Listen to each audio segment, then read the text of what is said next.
hoje, o livro sobre o qual a gente vai conversar é um clássico incômodo. É uma obra que faz com que nós nos olhemos no espelho. É uma obra que nos remete a vários momentos da nossa vida, especialmente ao momento em que a gente vive dentro da nossa família pregressa, a família de onde a gente vem, a família que a gente não escolhe. O livro de hoje é A Metamorfose, do Franz Kafka. Segura na cadeira. Enzo, roda a vinheta.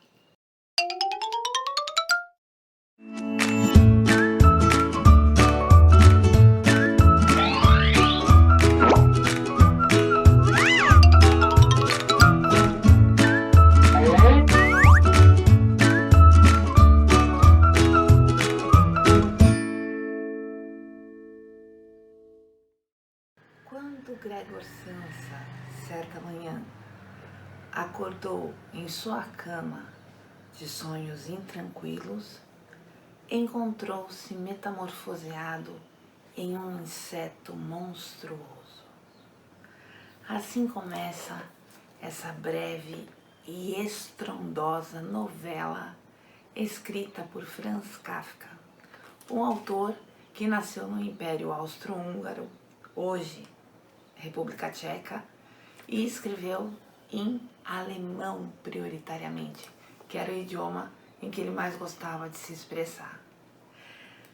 Veja, eu não falei barata. Ele nunca disse barata. É um inseto monstruoso. Ao longo do livro, a gente vai perceber que esse inseto que causa repulsa à família dele, na casa dele moram pai, mãe, irmã e ele, apresenta várias características que você pode atribuir a vários insetos. Então, quando nós dizemos, aqui pelo menos no Brasil, é uma barata, é uma barata, é uma barata, calma lá. Modesto Caroni, que foi o grande tradutor de Kafka no Brasil, ele chama em um ensaio que Sansa foi o parasita familiar. Então vamos pensar um pouquinho nessa questão de ser parasita. O parasita, ele se aproveita daquilo que o elemento parasitado pode lhe dar. O Sansa, antes de viver a metamorfose, era um arrimo de família.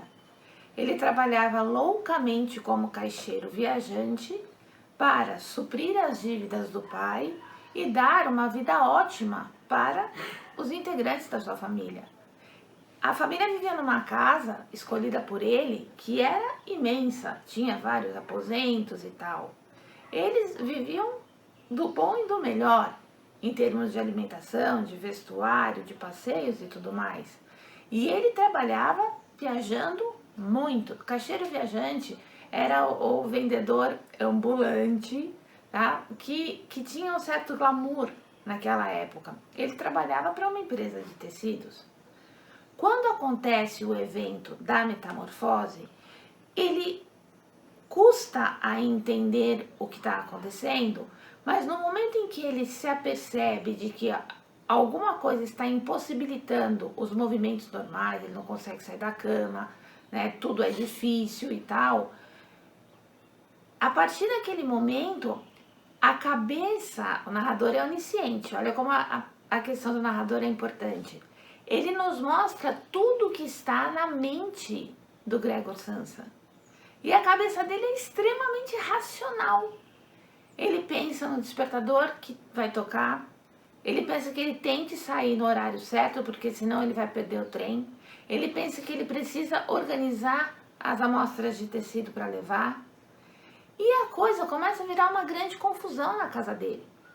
Ele se dava muito bem com a irmã, que tinha quarto conjugado com o dele. E a irmã batia na porta, Gregor, acorda, irmão, acorda.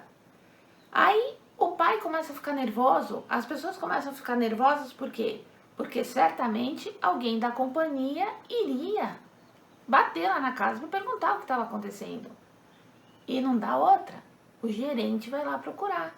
Afinal, como o melhor vendedor que tinha passagem comprada no trem para não sei onde que ele ia viajar para vender os seus tecidos, não aparece. E esse encontro, esse momento em que o gerente vai até lá, o gerente chega feito um trem, não. O gerente vai até lá, que a gente vai ouvir. O gerente do lado de fora, Gregor não abre a porta para ninguém, não só porque ele não quer, mas também porque até um dado momento ele não consegue se movimentar até a porta.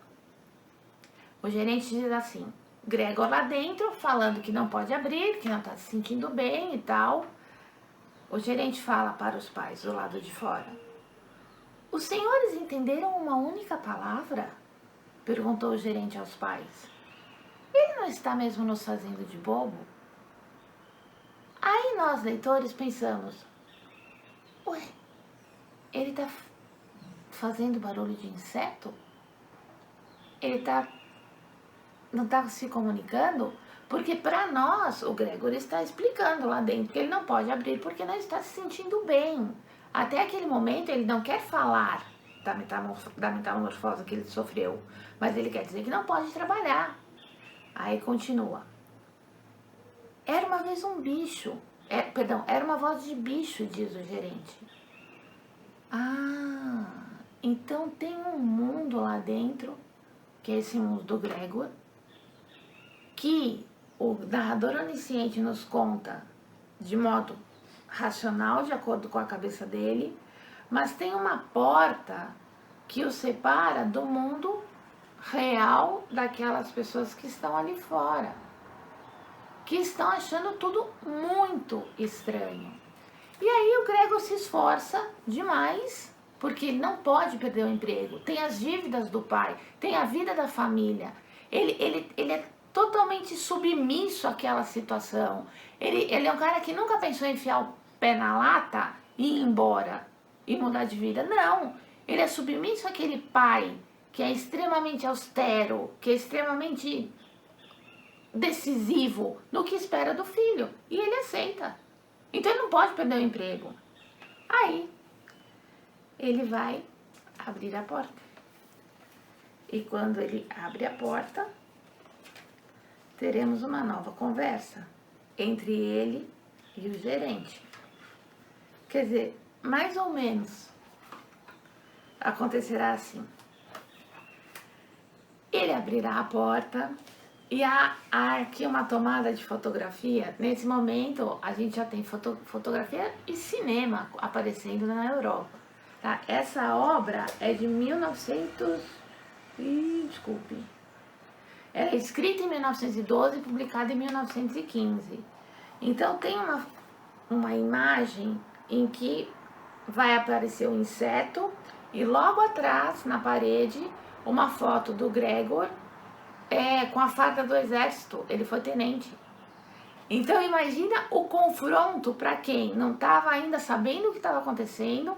Ele consegue abrir a porta e aparece todo o mecanismo do inseto com a dificuldade dele, tentando chegar no trinco da porta para que isso aconteça. Abriu a porta, pá! O inseto e a foto dele vestido como tenente. Bem, dirá assim. Bem, disse Gregor, ciente de que era o único que mantivera a tranquilidade, porque todos estavam desesperados. Vou me vestir agora mesmo, arrumar o mostruário da mala e partir. Vocês vão me deixar partir, não vão? Bem, senhor gerente, como vê, não sou teimoso e trabalho com gosto. Viajar é difícil, mas não conseguiria viver sem viajar. Aonde o senhor vai indo, senhor gerente? Para a empresa, sim? Vai relatar tudo com veracidade? O gerente viu aquilo e deu pista, sumiu. Por ora, é possível que não se consiga trabalhar, mas esse é o momento certo de se lembrar das realizações passadas e considerar que mais tarde, após a remoção do obstáculo, certamente se trabalhará de forma mais diligente e concentrada. Tem um grande compromisso com o chefe. O senhor sabe muito bem. Ele está se referindo à dívida do pai dele, que ele está pagando, por isso ele trabalha mais ainda para conseguir saldar a dívida. Esse é o compromisso que ele tem com o chefe. Por outro lado, cuido de meus pais e de minha irmã. Estou apertado, mas vou arrumar um jeito de sair dessa situação. No entanto, não dificulte as coisas mais do que já estão difíceis para mim. Tome meu partido na empresa. Que ninguém ama o caixeiro viajante, eu sei. Penso que ganho uma fortuna e levo uma boa vida. Não há, de fato, nenhuma ocasião particular para refletir melhor sobre esse preconceito. Mas o senhor gerente, tem uma visão geral da situação melhor do que o restante do pessoal. Até mesmo, digo aqui entre nós, em total confiança, uma visão geral melhor que a do próprio patrão, que em sua condição de empresário se deixa facilmente de enganar no julgamento em desfavor do empregado. Vamos ver um pouquinho da história? De novo, eu já falei aqui uma vez que eu não gosto de jogar as coisas para a vida do autor. Obviamente, não dá para ler Manuel Bandeira sem considerar a questão da tuberculose na vida dele.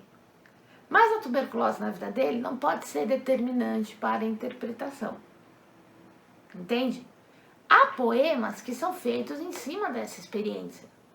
Mas há outros que não tem nada a ver com a tuberculose. Então você não pode jogar a tuberculose para tudo. Nesse caso do Kafka, ele sempre foi socialista. Sempre.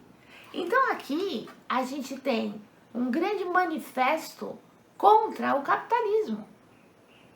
Ele está dizendo, olha, a gente não pode sempre valorizar o empresário. Tem um empregado que hoje está com problema, mas que poderá voltar. Adriana, mas a situação não é um absurdo? O cara não virou um inseto? Veja, a gente tem um discurso mostrando que o fato dele ter virado um inseto, sim, ele existe, mas existe uma narrativa onisciente, né, que o narrador onisciente introduz e que coloca na boca dessa personagem, que apaga da nossa mente, no momento em que você está lendo, o fator inseto. Você lê o quê? Alguém reclamando de uma situação trabalhista. Me ferrei até hoje. Hoje estou com um problema. E vocês me abandonam? Não importa qual o problema. Estou com um problema. Nas situações trabalhistas, muitas vezes isso acontece. E aí a história vai desenrolar. O que vai acontecer? Obviamente a gente já viu que o gerente estava longe, né? Ele estava tentando falar. O gerente já tinha dito antes que havia um som de inseto. Então nós não sabemos, não é dito aqui, se a voz do Gregor vai sair como voz humana ou como voz de inseto. Mas não importa, o que importa é o recado que foi dado, né? Dessa discrepância entre o que há na figura do chefe, que depois nós vamos perceber na figura do pai, nessas figuras masculinas superiores, que são sempre muito opressoras, e o que vai aparecer na voz do oprimido, que está tentando ocupar o seu lugar e reclamar da opressão.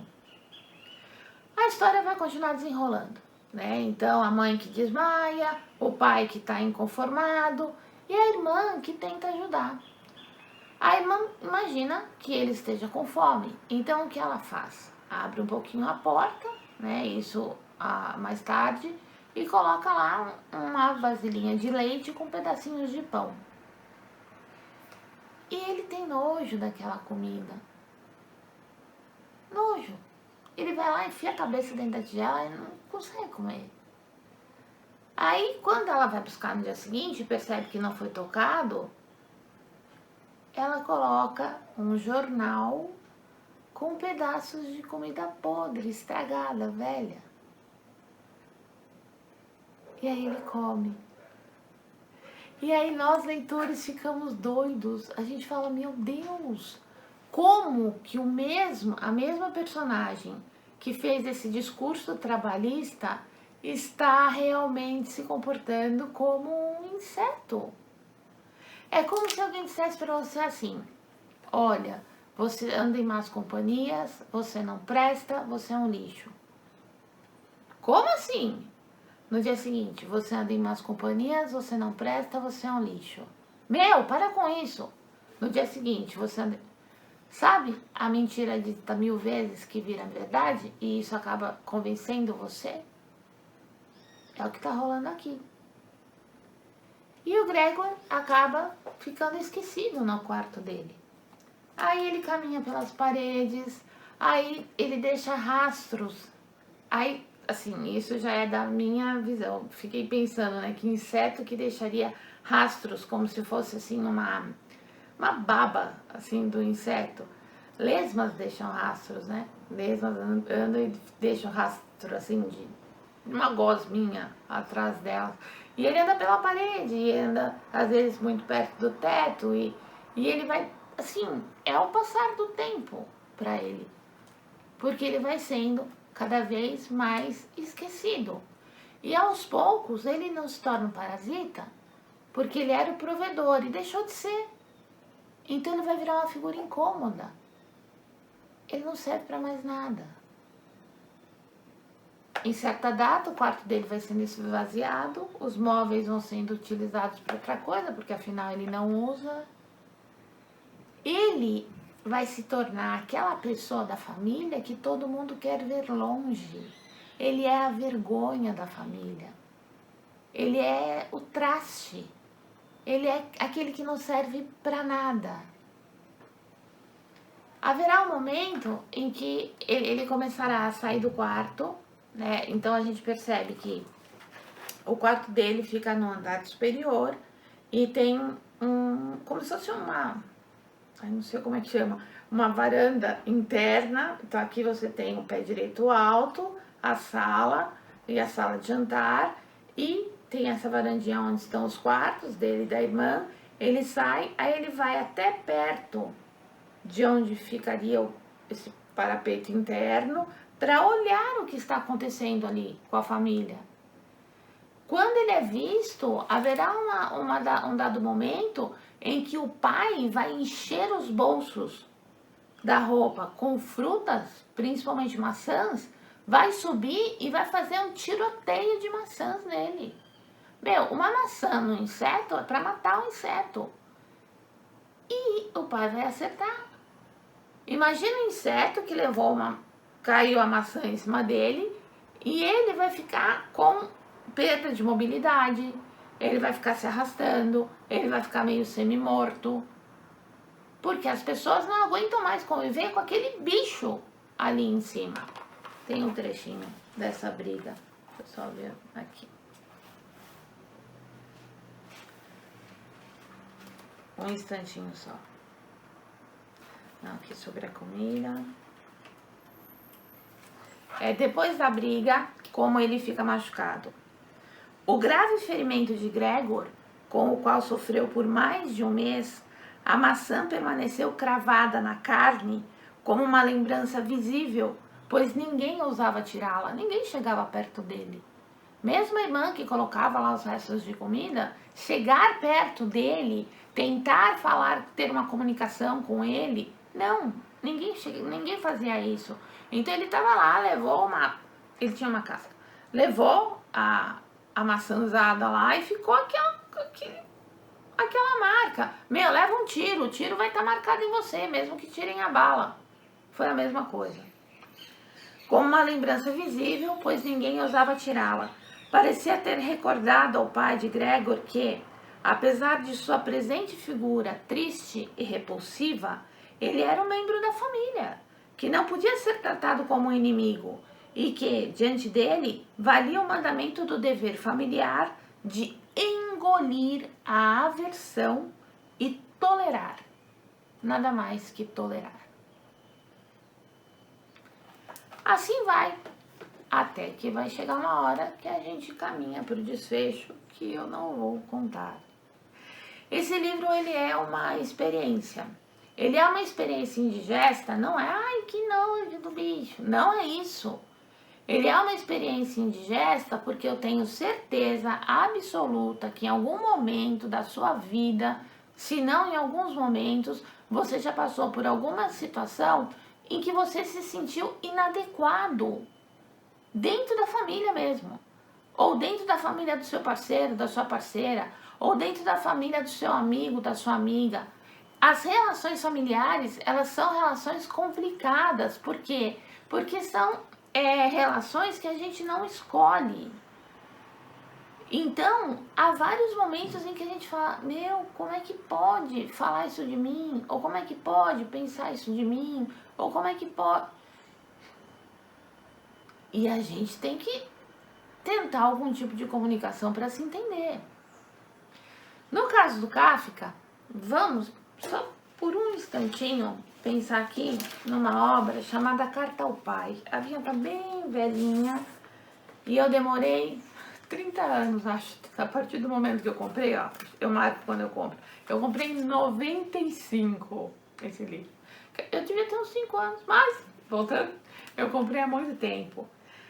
É uma carta mesmo. É uma carta que originalmente tinha 50 páginas manuscritas que ele escreve ao pai dele.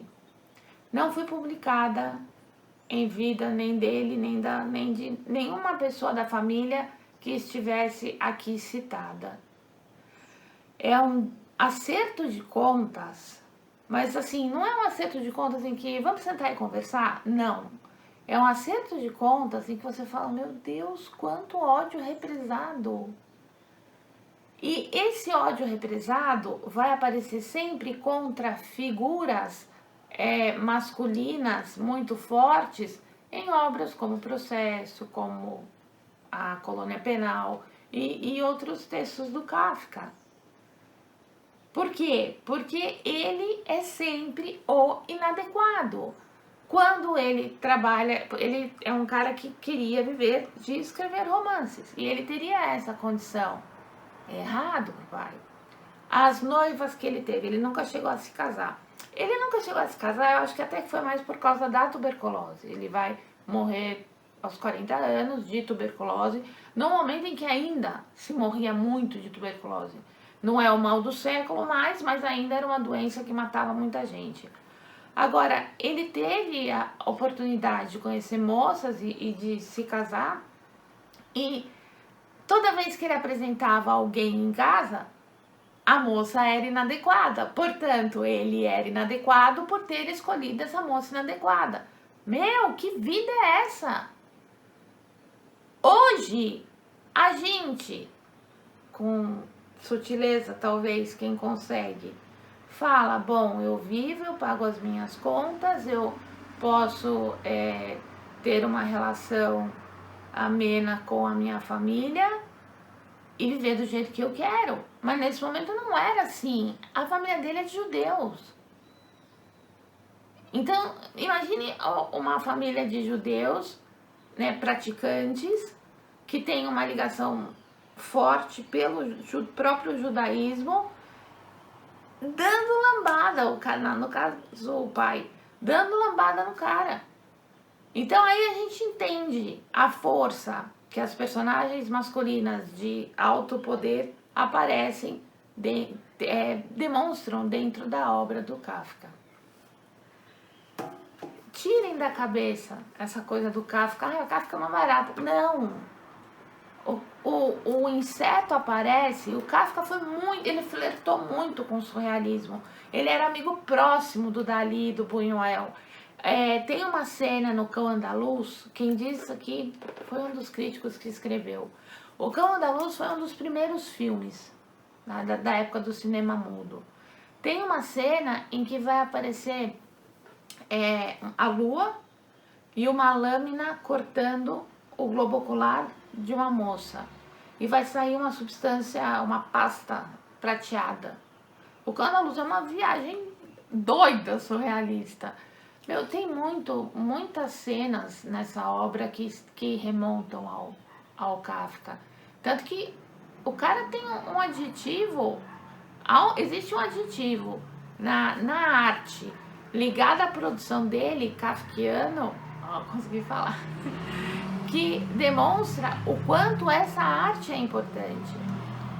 Sobre essa edição da Antofágica, as ilustrações são do Lourenço Mutarelli.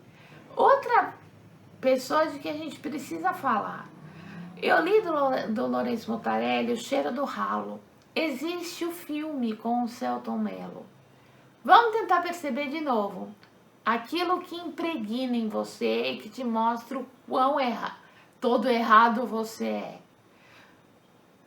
Pensa na sua casa. Você ficou um tempo fora, aí de repente você abre a porta da sua casa e tem aquele cheiro de ralo, de banheiro na casa inteira. O cheiro do ralo é aquele cheiro que empesteia, é aquela coisa que impregna, que é terrível e que às vezes você não consegue tirar. Na história do Lourenço Mutarelli, isso vai aparecer na loja de um cara. Né? Então é muito, muito incômodo isso. Ele fala sobre o Kafka, ele fala que quando ele leu esse livro, ele falou, ninguém mais tem que ler esse livro, porque ele é meu, é a minha história. E ele vai ilustrar essa obra. Deixa eu mostrar aqui só um pedacinho. Tem muita ilustração, muito maravilhosa, assim, mas só o começo. Antofágica, ó, desculpa, tá? Mas eu preciso mostrar um pedacinho, vai ser bom pra vocês, tá bom? Veja. Imagina aqui, tá? O momento em que você tem essa metamorfose acontecendo. Tá em posição fetal. Pode virar a página, filho. Deixa eu... Isso, ó, de novo. Pode virar mais uma. É que eu tenho que ver junto, senão não... Veja, aí, nessa. Tá mostrando, não tá mostrando um inseto, tá mostrando uma figura humana, mas olha como tem uma coisa que sai do peito de quando você se sente angustiado, ansioso, machucado e que você não consegue viver. Não falem que é uma barata, por favor. Ah, pode deixar, filho. Pensem quantas vezes Gregor Samsa foi você. E mais do que isso, quando Gregor Samsa voltar para dentro de você, acolha-se. Viva o seu momento, Gregor Samsa, porque é só assim que a gente expurga o pus que tem nesse momento. E depois, acolha-se. O Enzo espirrou. É pra gente terminar bem. Ele está expurgando o Gregor Samsa dele.